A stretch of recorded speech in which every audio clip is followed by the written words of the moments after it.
मुक्ता, तू ना अनबिलिव्हेबल आहेस. अगं तुला माहिती आहे, मी ना वेद आणि रेणुका यांचे फोटो काढणार आहे, प्री वेडिंग शूट करणार आहे. अगं म्हणजे कसं आहे की त्यांची फोटोची आणि माझी फोटो काढण्याची हाऊस पूर्ण होईल. म्हणजे प्री वेडिंग म्हणजे? प्री वेडिंग म्हणजे मुक्ता, ह्या आधी कसं असायचं की लग्नातच फक्त नवरा नवरीचे फोटो काढले जायचे, पण आता लग्नाच्या आधी स्पेशल असे नवरा नवरीचे फोटो काढले जातात. त्याला प्री वेडिंग फोटोशूट असं म्हणतात.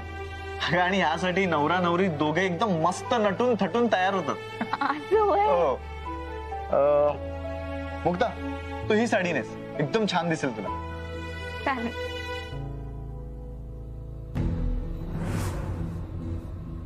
मुक्ता, तुझ्या हातात अजूनही बांगड्या नाही आहेत.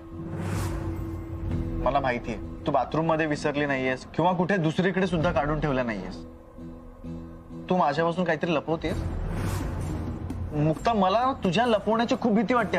अगं काहीतरी विचित्र घडायला नको. मुक्ता, मला माहितीये तुझी इच्छा नसेल ना तर त्या बांगड्यांचं काय झालं मला कधीच काही कळणार नाही. नाही, तुमच्यापासून लपवावं असं काही नाहीये. मी आजपर्यंत माझ्यावर विश्वास ठेवला तसाच माझ्यावर विश्वास ठेवा. बांगड्या परत मिळतील. हो, पण तोपर्यंत तुझे हात असे मोकळे राहायला नको. एक मिनिट थांब.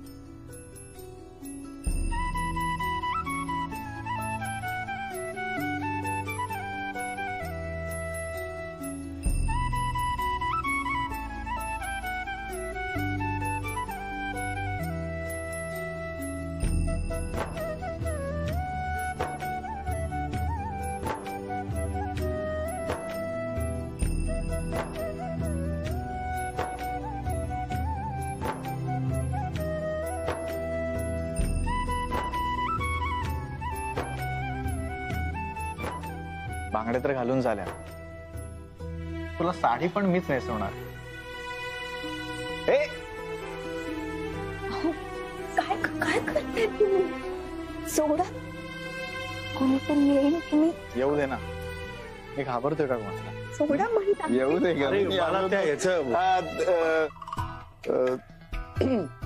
लवकरच या कैदेतून आपली मुक्तता होणार आहे. हो, पण कशी? तो गुपित मंत्र विसरलीस? हो, तो तुम्ही मला सांगणारच नाही आहात ना. काय आर्याने तिने केलेला प्लॅन मला सांगितला, पण तुम्हाला सांगायचंच नाहीये. अहो प्लीज सांगा ना काय ते.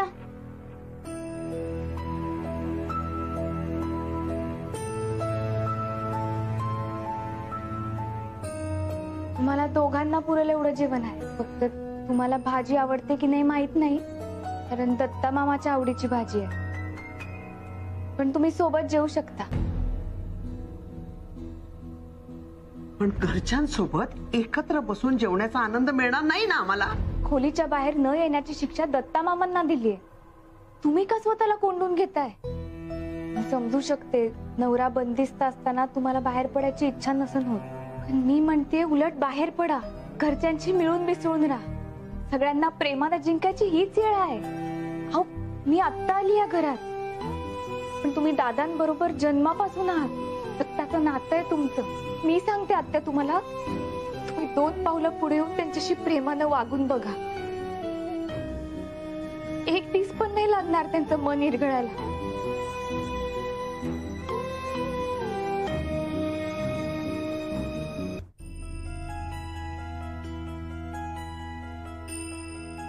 तुमचा कडूपणा संपावा हीच माझी इच्छा आहे. नाही, आमचा झालेला अपमान आम्ही कधीच विसरणार नाही. त्या दिवशी झालेल्या जखमा आम्हाला ताज्या ठेवायच्या आहेत. रोज तीच जखम आम्ही कुरतडून कुरतडून काढणार आहोत, कारण आम्हाला आमचा त्रास जिवंत ठेवायचा आहे. तुमचा मला आता रागही येत नाही, कीव येते तुमची कीव. जखमा कशामुळे झाल्या या जखमा? दुसऱ्यांच्या चुकीमुळे का आपल्या चुकीमुळे? याचा आधी विचार करा. विचार केला असता ना तर लय बरं झालं असतं. Mukta coaching classes. हे चल रे, फुकटचे सल्ले देणं बंद कर. हा हो, आणि मी आता जेवणाबरोबर मदिराही घेणार आहे. आणि हो, थोड्या वेळाने परत इथे ये आणि साफसफाई करून जा. हा, मी यांना कधीच अडवलं नाही. फक्त मायावर खुन्नस दाखवायची, म्हणून यांचं वागणं तुम्हाला बरोबर वाटत असेल ना, पुढे जाऊन हे तुमच्यासाठीच घातक ठरणार आहे. हे लक्षात ठेवा.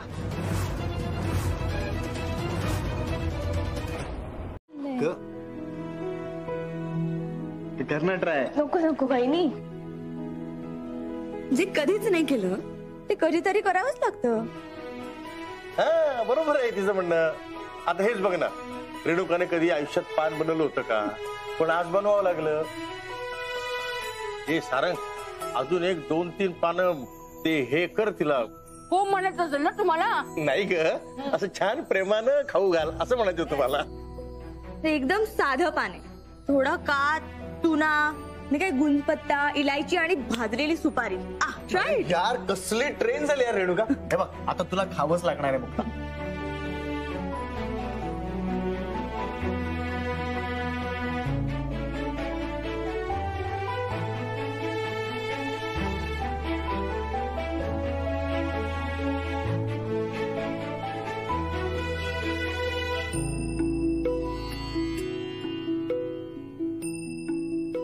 पण रेणुका, सासूसाठी बनवायची सगळी पानं तू एकदाच बनवून टाकलेस. अजूनही विचार कर, हे काय करायचं नाही. चल काहीतरी काय विचारते तुम्ही तिला? विचारलं बरं. हा बरं, 100 वर्ष आहे. हे काय पान पार्टी चालू आहे वाटतं. हो, क्या बात आहे. बाय द वे, तुझ्या घरच्यांच्या डिमांडमुळे माझ्या घरच्यांना सुद्धा पान खायला मिळालं. अच्छा, असं आहे तर. हो तसंच आहे ते. म्हणून तर दादा म्हणत होता ना की लग्न बरं, हे ह्याच्यासाठी काही पान वगैरे केलं की नाही? हो केलंय ना, पण तू आधी बस. हे बसा जय बाबू. एकदम बनवलंय. स्पेशल पान आहे याच्यासाठी. अच्छा, हे सरप्राईज होतं का?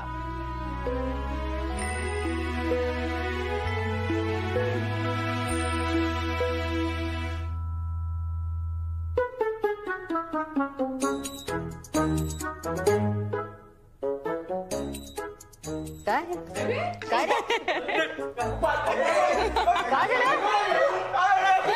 रेणुका, काय केलं? काय झालं काय पण? काय टाकलंस तुझ्या पानात? भरपूर चुना आणि मिरची पावडर. काय? थांब, मी पाणी आणते. सो वेद, तुझ्या घरच्यांकडून नवीन डिमांड आला ना, तर सगळ्यात आधी तुला भोगाव्या लागतं.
तू मला मुलीसारखी आहेस.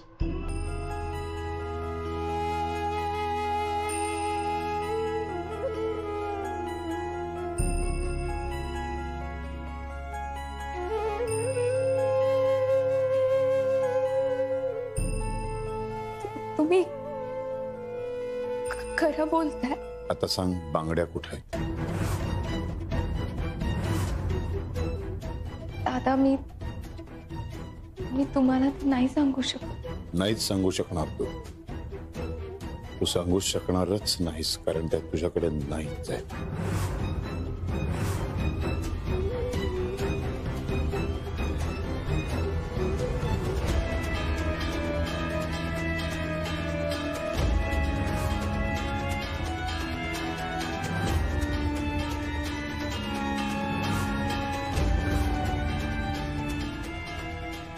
हे तुमच्याकडे कशा आल्या? दत्ता,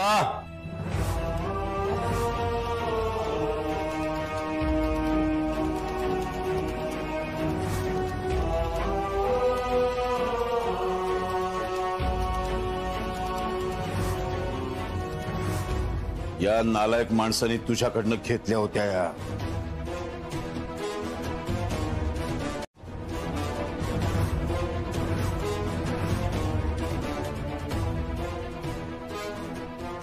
ती चोरी ह्यांनी पकडली. ह्याचं तोंड बंद ठेवण्यासाठी तू स्वतःच्या हाताने या बांगड्या त्याला दिल्यास.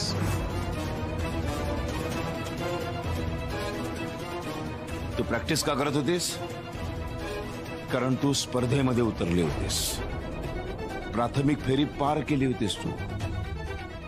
आणि वैजयंती, सारंग, भाऊ आणि आई हे तुला मदत करत होते. तुझ्या पाठीशी उभे राहिले होते.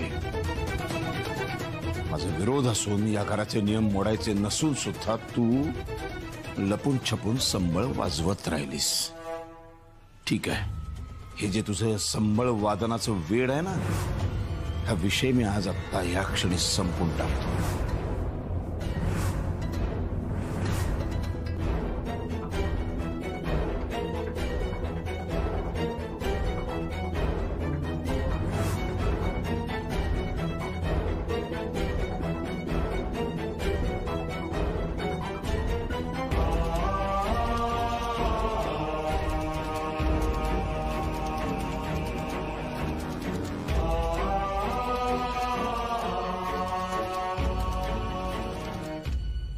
लाव, खांद्याला लाव. अहो ऐका ना, म्हणजे मुक्ता. कुणीही मध्ये बोलायचं ना एक शब्द सुद्धा. घे.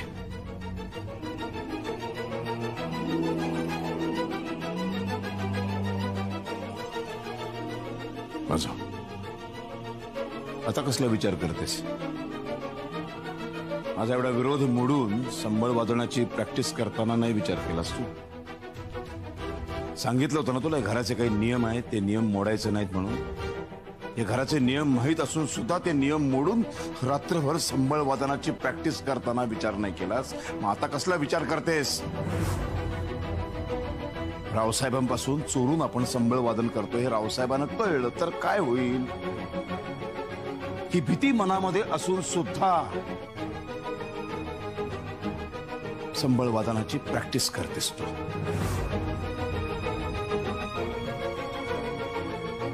यापुढे संबळ वादनाची प्रॅक्टिस करायला घराच्या बाहेर गोडाऊन मध्ये जायची काही गरज नाही. इथं स्वतःच्या घरात उभं राहून, देवीच्या समोर उभं राहून संबळ वाजवायची.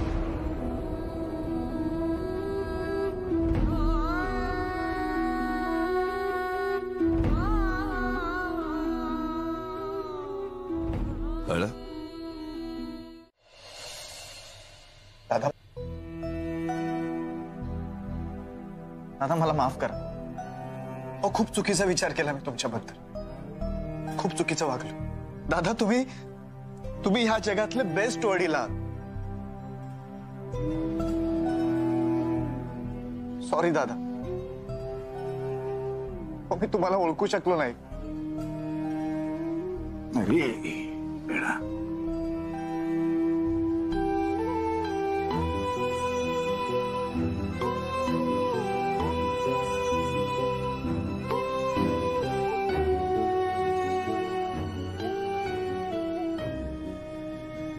छान संसार करा. अच्छा.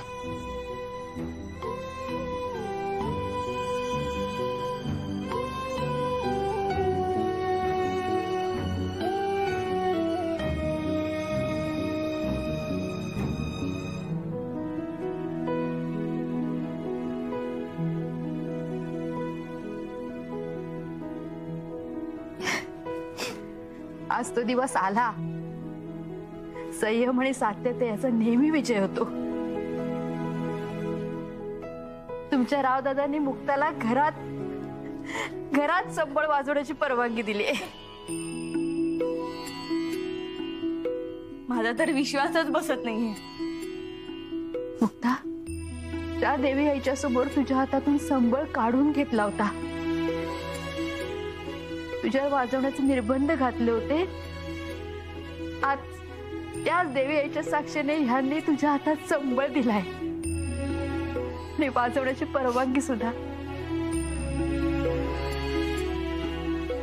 हा आनंदाचा सोहळा देवी आईला सुद्धा साजरा करते. मुक्तपणे वाजवा संबळ. वाजव.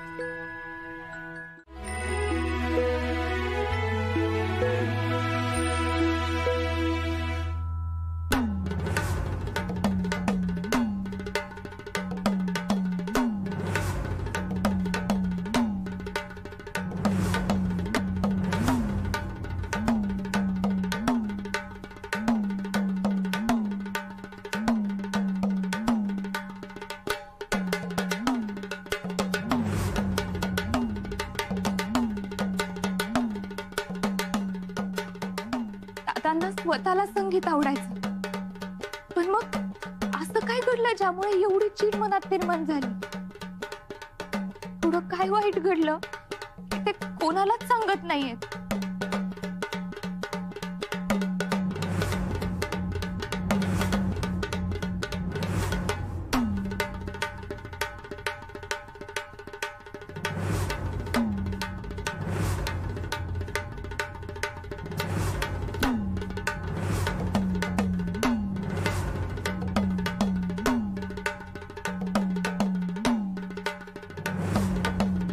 बरं ना बाळा? बरं नाही अण्णा, लय चांगलंय.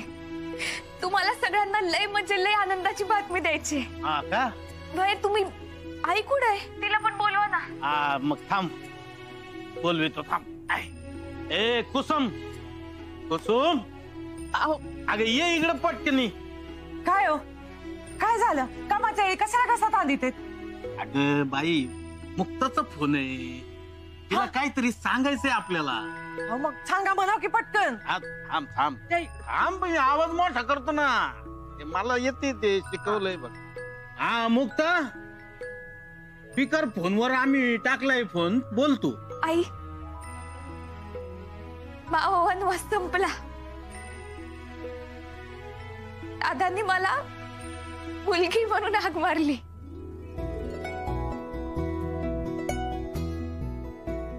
ते रेणुकाताईंसारखंच मायावर लय जीव लावताय.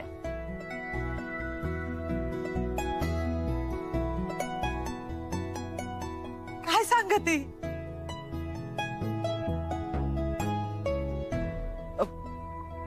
मुक्ते, पण ते आधी सारखं नाटक तर करत नाहीयेत ना?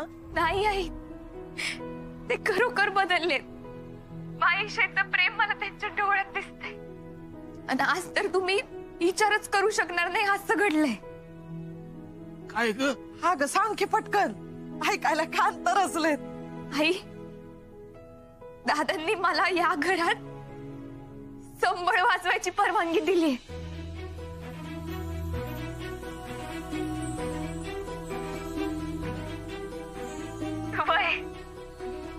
स्पर्धेत जिंकायचंच हे पण बजावून त्यांनी सांगितले.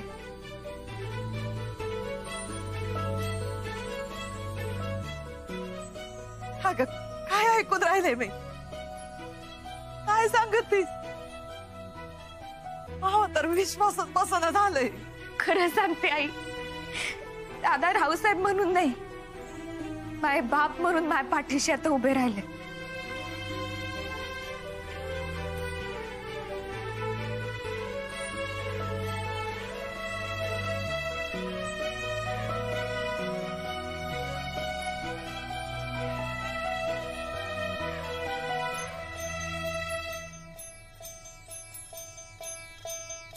बी आहे ना आपलं गारानं ऐकलं बघ.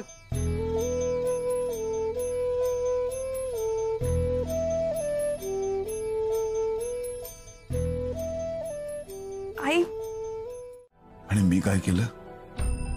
मी ती संधीच दिली नाही तुला. मला आठवतंय ना, तू सतत माझ्यावर माया करायचा प्रयत्न करायचीस, जीव लावण्यासाठी धडपडायचीस, पण मी मात्र सतत तुझा तिरस्कार करत राहील. खर तर तुझा तिरस्कार नव्हता तो, माझ्या वडिलांना मी काही बोलू शकत नव्हतो. तुझा वडिलांवरचा राग होता ना, तो सगळा मी तुझ्यावरती काढायचो. वाटेल तसं बोलायचो तुला. ते मातृत्व मी अनुभवू शकलो नाही कधी. पण आता आपल्या नात्यामधलं पाठीमागे बघितल्यानंतर काय आठवतं माहितीये? फक्त तुझ्याशी घाण पद्धतीने वागलो, चिडचिड केली, राग केला, तुला ढकललं, तुला बंद करून ठेवलं, सातत्याने तुझा अपमान केला. याच्या पलीकडे मला काही आठवतच नाही. चांगल्या कुठल्या आठवणीच नाहीये. म्हणजे कधीतरी मी तुझ्या मांडीवरती डोकं ठेवून झोपलोय, तू छान थोपटतेस मला, गाणं म्हणतेस. कधीतरी आपण दोघं छान असे प्रेमाने गप्पा मारत बसलोय. कधीतरी तू मला एखादा घास भरवलायस. अशा चांगल्या आठवणी आठवतच नाहीत मला, कारण त्या नाहीच आहेत. मला पण खूप वाटायचं रे. भाऊ सारखा विचारायचा माझे काय चुकलं म्हणून. दादा माझ्याशी असे का वागतोय, त्याला सांगायला माझ्याकडे काय नव्हतं. काय सांगणार होते त्याला. आपण दोघांनी या काळात खूप काय गमावलंय रे. ती गेलेली आहे आता परत नाहीये ना. जाऊ दे, पण या उरलेल्या काळात आपल्या नात्याच्या नवीन आठवणी आपण तयार करूया. आणि त्या आठवणींची सुरुवात आपण आता या क्षणापासून करूया. आई,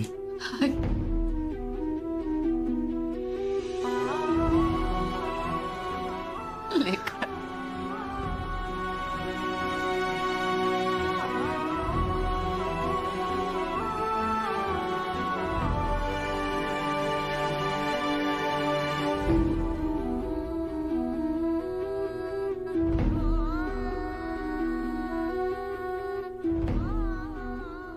भूक जेवढी तीव्र असते तेवढे अन्नाची गोडी लागते. आनंदाचं पण तसंच. आज मला जेवढा आनंद झाला ना, तेवढा आनंद ह्या आधी कधीच झाला नव्हता. खरंय, कुठल्या गोष्टीची ना घाई करायची नसते. प्रत्येकाची वेळ ठरलेली असते, त्या वेळेची वाट बघ.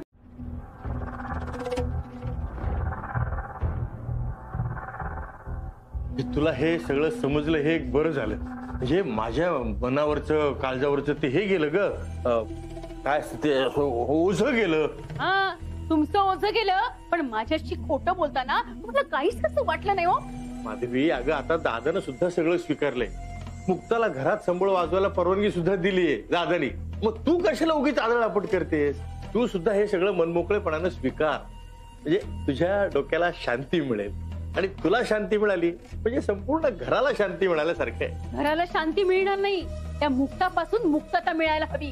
रावदादांनी त्या मुक्ताला स्वातंत्र्य देण्याचा मूर्खपणा केला असेल, पण मी करणार नाही. दादांनी मूर्खपणा केलाय तर तू मूर्खपणा केलाय हा संशोधनाचा विषय आहे. हा, तुम्ही फक्त संशोधनच करा, तुम्हाला तेच जमणार आयुष्यभर.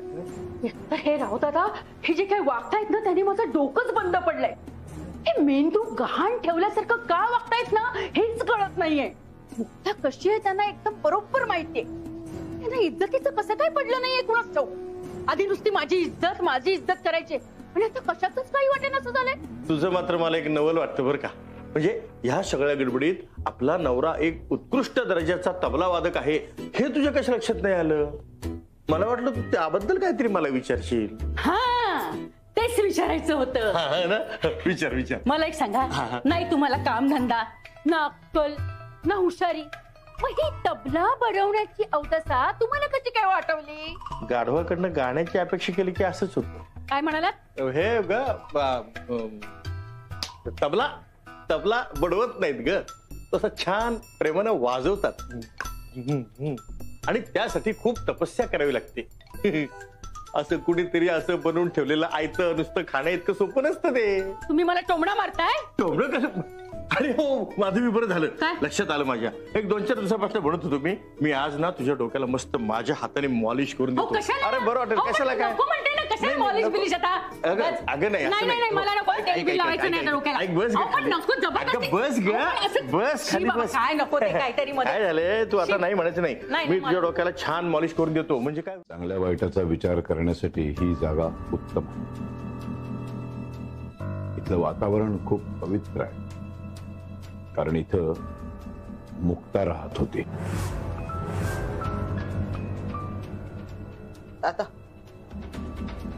दादा हे तू चांगलं नाही करत आहेस. ज्यांना कधी कुणाचंही चांगलं बघवलं नाही, ज्यांनी कुणासाठी काही चांगलं केलं नाही, त्यांनी या विषयावर न बोललेलं बरं नाही का? इथे राहिला तर चांगल्या वाईटाचा विचार करा आणि जसं जसं चांगलं वागत जाल, चांगली कामं करत जाल, तसं तसं या घरामध्ये राहण्याच्या योग्य व्हा.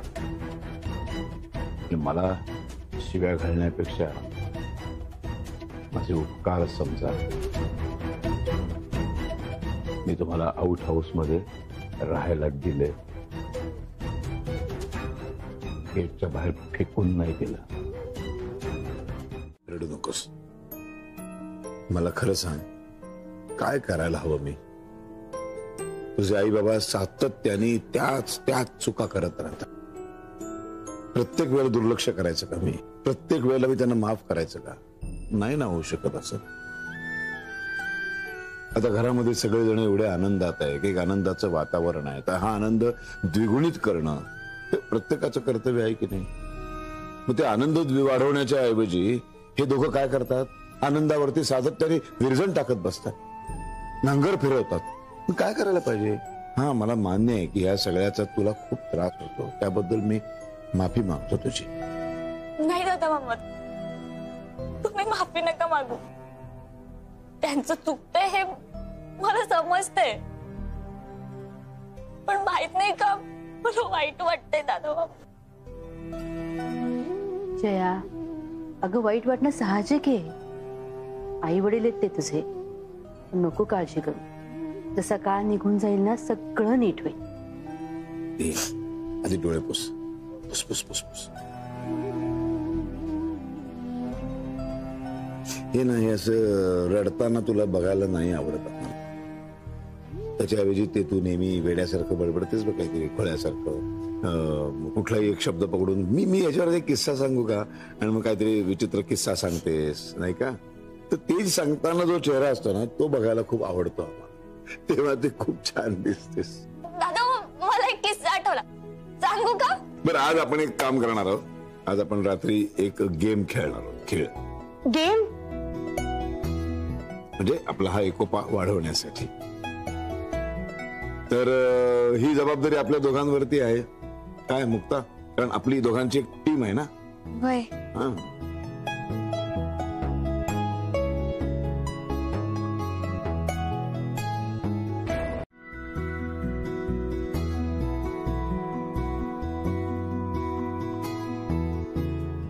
सगळे तयार? हो.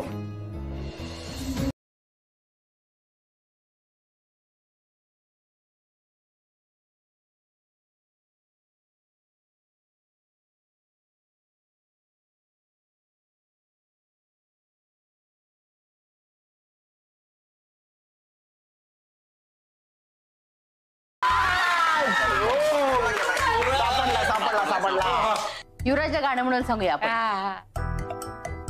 नाही आपण डान्स करायला. युवराज आणि डान्स. नाही, मला नाच गाणं जमणार नाही दादा. एक मिनिट. शिक्षा द्यायचं काम माझं आहे की नाही? जोक सांगू शकशील चांगला? जोक? दादा मी कोणाला कधी जोक नाही सांगितलंय. म्हणूनच आता सांगायचा. हीच तर शिक्षा आहे. आणि दुसरी महत्वाची गोष्ट, तुझ्या जोक वरती सगळेजण हसले पाहिजे. जर का हसले नाही तर 25 वेळा उठाबशा काढायला लागते.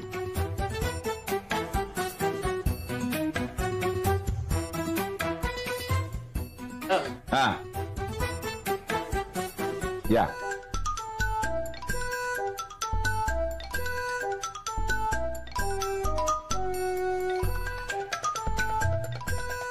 एकदा एका जंगलात एक हत्ती चालत होता आणि त्याच्या पायात अचानक काहीतरी अडकलं आणि तो पडला.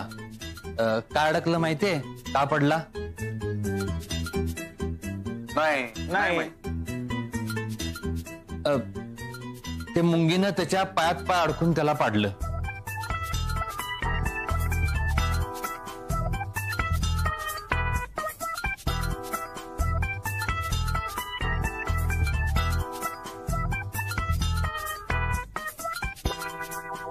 बोल पुढे बोल.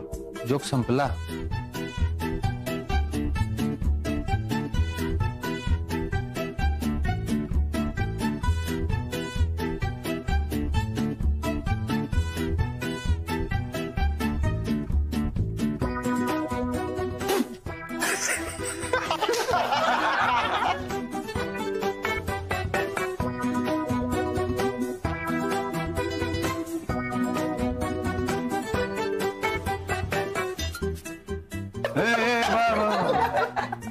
उशिरा का होईना, किंचित का होईना, पण हसले. काही गरज नाहीये, बस जाऊन.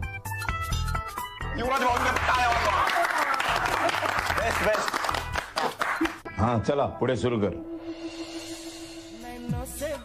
न विसरता 10 वाक्य असे सलग बोलायला सांगा. हो बरोबर आहे. बरोबर. काय तबला वाजव.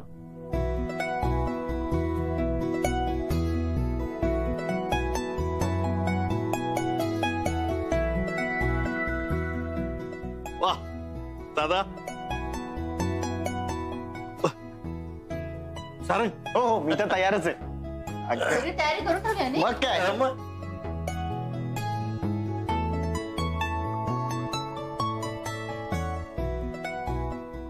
खर तर दादाने मला आज तबला वाजवायला सांगावा अशी माझी खूप इच्छाच होती. म्हणून मी आणि सारंगने आधीच तयारी करून ठेवली होती.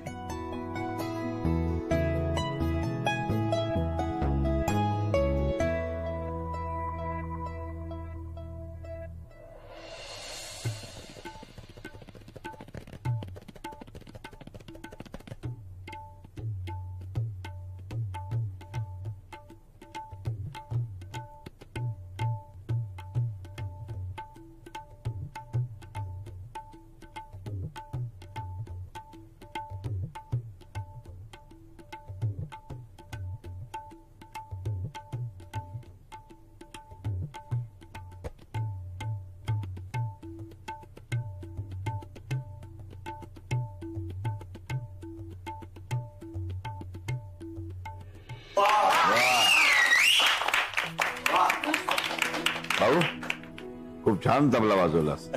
आता रोज रियाज करायला हरकत नाही. म्हणजे इतके दिवस माझ्यामुळे थांबला होतास. आता मी सांगतोय तुला, आता रोज तबल्याचा रियाज करायचा.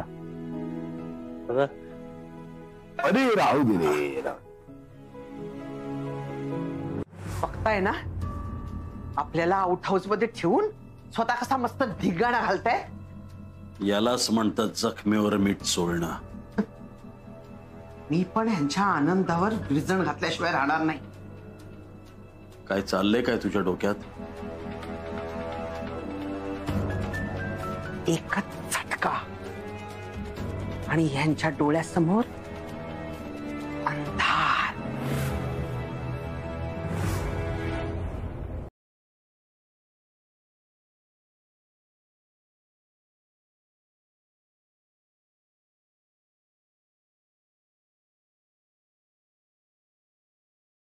अरे लाईट गेले. गेम कसा खेळायचा आपण?